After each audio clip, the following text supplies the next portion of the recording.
sekitar sekarang memasuki 5 atau 6 tahun ini dalam proses pajak itu setelah ketetapan sidang sinode 18/20 tahun 2022 hari ini sudah terwujud apa yang menjadi harapan kami, karena tadi saya katakan hari ini sudah terjadi kesepahaman untuk penyatuan itu. Nah, saya berharap hari ini menjadi momentum di mana ketika dua yayasan ini bergabung ke dalam Yayasan Pendidikan Kristen, maka satu hal yang akan dikerjakan ke depan ialah langkah-langkah untuk bagaimana memperbaiki struktur, kemudian akan mengisi struktur baru yang saya katakan dengan kita berharap orang atau yang saya sebut di sini sumber-sumber daya gereja yang sangat berkompeten dan profesional. Untuk ke depan kita berharap dapat memberikan perhatian untuk mengurus yayasan yang saya sebut juga yayasan baru, supaya ke depan dengan kehadiran yayasan yang baru ini atau pengurus yang baru ini, kita berharap hal-hal yang berkaitan dengan pengelolaan pendidikan kita ke depan, baik di pendidikan dasar, menengah atas sampai di perguruan tinggi ke depan dapat dikelola dengan baik, supaya tujuan dari tercapainya kelembagaan dan pendidikan kita ini akan menghasilkan sumber-sumber daya gereja dan juga sumber-sumber daya bangsa yang dapat mengabdikan diri ke depan, baik bagi bangsa dan negara, tetap juga bagi gereja. Pada kesempatan yang baik ini, sekali lagi saya katakan ini merupakan momentum yang sangat bersejarah sekali, karena kita mengambil waktu dan hari ini, tepatnya tanggal 25 Oktober tahun 2024 itu berkorelasi dengan 99 tahun yang lalu, ketika saya sebut sebagai visi besar atau nubuat dari salah seorang founding father kita, yaitu Domine Isaac Samuel Kennedy, yaitu Mary 1925. Dan hari ini dengan menyatukan kelembagaan pendidikan kita, khususnya yayasan-yayasan kita, sekali lagi saya berharap supaya mimpi kita ke depan untuk kita kembalikan masa jaya pendidikan Kristen di tanah Papua ini dapat kembali pada situasi yang lebih baik nanti.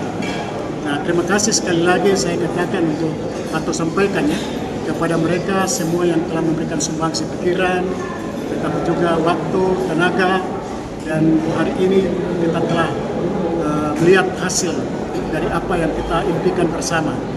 Saya sampaikan secara khusus bagi tim kajian pendidikan yang telah bekerja kurang lebih 3 tahun sebelumnya, sebelum sidang sinode, tetapi juga pada hari ini ada bersama-sama dengan kita akuntan publik Pak Rizal Sampesi yang ada bersama-sama dengan kita, tetap juga dengan notaris kita Pak Irari. Nah, mereka ini adalah orang-orang yang telah Tuhan tetapkan, Tuhan tunjuk untuk membantu gereja ini. Nah, karena itu saya katakan apa yang telah mereka persembahkan untuk kebaikan gereja ini pasti diberkati oleh Tuhan. Nah, sekali lagi ini kita percaya apa yang kita kerjakan di luar ekspektasi kita, pikiran kita, ya di luar dugaan kita. Tetapi Tuhan tetapkan pada waktunya seperti yang kita inginkan. Kita rencanakan waktu itu pada hari ini, hari Jumat tanggal 25 Oktober tahun 2024, kesepakatan itu kita buat dan ternyata tepat pada hari ini kita dapat lakukan. Karena itu saya katakan ini hanya karena karya Tuhan. Sekali lagi kita berharap ke depan dengan penyatuan yayasan-yayasan kita, saya katakan baik dari internal kita gereja, tetap saya berharap ke depan dukungan dari semua pihak, dari semua juga pemerintah ke depan supaya dapat melihat dan juga mendukung gereja. Secara khusus saya ingatkan bahwa Yayasan YPK adalah salah satu atau dalam urutan 5 yayasan yang disebut dengan yayasan pelopor itu. Yayasan YPK itu yayasan yang masuk dalam urutan 1. Nah, karena itu yayasan yang pertama di tanah Papua ini. Nah, karena itu saya ingatkan bagi pemerintah supaya sebagaimana komitmen dalam Undang-Undang Otonomi Khusus, di mana alokasi dana otonomi khusus juga diberikan untuk 5 yayasan, maka kiranya yayasan YPK yang hari ini sudah menerima gabungan 2 yayasan ini supaya mendapat dukungan dari pemerintah dalam hal ini alokasi dana otonomi khusus. Jadi jangan sampai ada dana otonomi khusus tapi pemerintah tidak mengalokasikan untuk lembaga-lembaga pendidikan, khususnya yayasan pelopor. termasuk GPK. Jadi saya berharap supaya pemerintah memperhatikan ini, karena kalau pemerintah tidak memperhatikan juga tidak mendukung hal ini, ya kami bisa protes Undang-Undang 21 itu toh. Undang-Undang 1 walaupun yang sudah dirubah pada Undang-Undang 2 juga di sana, ya 5 yayasan pelopor masih terikut di sana. Jadi jangan sampai ini tidak diperhatikan. Nah, karena itu saya berharap ini juga diperhatikan, karena saya hanya katakan di sini, mayoritas dari murid tetapi juga siswa mahasiswa yang sekolah dan berkuliah di lembaga-lembaga pendidikan kita ini adalah mahasiswa dan juga siswa orang asli Papua. Jadi jangan sampai pemerintah dalam ini tidak memberikan perhatian dalam alokasi anggaran dan otonomi khusus. Karena gereja ini sejak awal punya komitmen untuk memperhatikan pendidikan secara khusus pula bagi orang asli Papua. Sudah itu bagian disampaikan berkaitan dengan pembuatan KNI. Ya, pembuatan KNI pada 1925. KNI katakan di atas batu peradaban ini saya meletakkan peradaban orang Papua. Walaupun orang memiliki disebutkan pengetahuan tinggi, akal budi dan marifat untuk memimpin bangsa ini, tetapi suatu waktu kelak bangsa ini akan bangkit dan memimpin dirinya sendiri. Saya berharap ini tidak konotasi dalam politik, tetapi artinya ini meletakkan visi besar dan perbuatan ini supaya Papua dan orang Papua dibangun. Dan saya berharap ini menjadi apa yang menjadi harapan kita.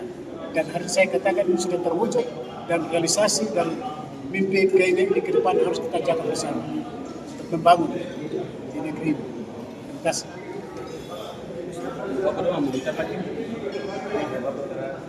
Saya sebagai akuntan publik, saya merasa ini suatu anugerah yang besar yang Tuhan berikan kepada kami untuk berpartisipasi dalam menilai semua aset yang dimiliki oleh Badan Pekerja Sinode ini. Karena saya tahu bahwa ini satu gereja tertua di timur Indonesia, maka saya hadir di sini dan ternyata setelah kami melakukan evaluasi, administrasi dan evaluasi dari seluruh aset yang ada di bawah yayasan Autoglacier, yayasan YPK, yayasan K, itu semuanya dicatat secara detik. Tanah luasnya, bangunan luasnya, semua itu baru kita kuantifikasikan dalam nilai sesuai dengan standar-standar akuntansi yang kita pakai, di mana akhirnya keluar nilai yang sangat mencengangkan kami, yaitu 26 triliun lebih, 26 triliun 700 miliar sekian. Dan itu satu nilai yang sangat besar.